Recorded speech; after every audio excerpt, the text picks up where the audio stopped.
Bonjour à tous et bienvenue dans cette nouvelle vidéo, je suis super content de vous retrouver. Comme vous avez pu le voir dans le titre, on se retrouve pour un nouvel épisode concernant la série Comment devenir un trader rentable en 2024. J'espère que vous êtes prêts à prendre des notes, on passe tout de suite sur mon ordinateur, c'est parti. Alors en ce qui concerne la vidéo du jour, on va répondre à une question que je reçois beaucoup, qui est donc la suivante: comment vivre du trading en 2024?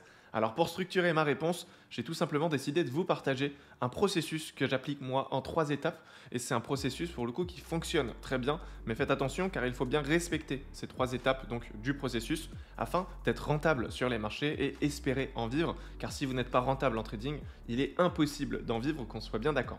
Alors le premier point, c'est la stratégie.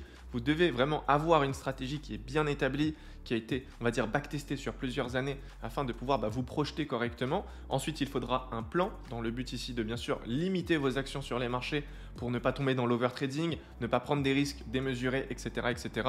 Et avoir naturellement un capital conséquent. Ça peut être votre propre capital ou alors ça peut être directement un compte propre firme par exemple. Mais gardez à l'esprit que notre objectif, nous, pour en vivre, c'est bien sûr de prendre le moins de risques possible. Donc si on a un gros capital, même avec une faible performance à la fin du mois, eh bien naturellement on sera en capacité d'en vivre correctement. Donc avant de répondre concrètement à cette question, vous devez vous poser quelques questions. Donc de combien avez-vous besoin pour vivre du trading?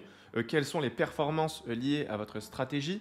Est-ce que actuellement vous avez entre guillemets les émotions et la psychologie en place pour tout simplement fructifier du capital sur les marchés financiers? Et à partir de là, on pourra déterminer donc le capital qui est nécessaire par rapport donc aux performances réalisées. Je pense que vous l'avez compris. Donc voilà, je pense que j'ai pu faire le tour du sujet. Si vous avez des questions, n'hésitez pas directement à me les poser dans l'espace commentaire. Et pour toutes les personnes qui veulent peut-être accélérer leur processus d'apprentissage, eh bien n'hésitez pas à consulter le premier lien en bas de cette vidéo, car pour cette occasion, j'ai décidé de vous mettre à disposition une formation de trading de 5 heures totalement gratuitement. Donc n'hésitez pas à consulter tout ça. Et quant à moi, je vous dis à demain 18 h pour une nouvelle vidéo. Prenez soin de vous. Ciao!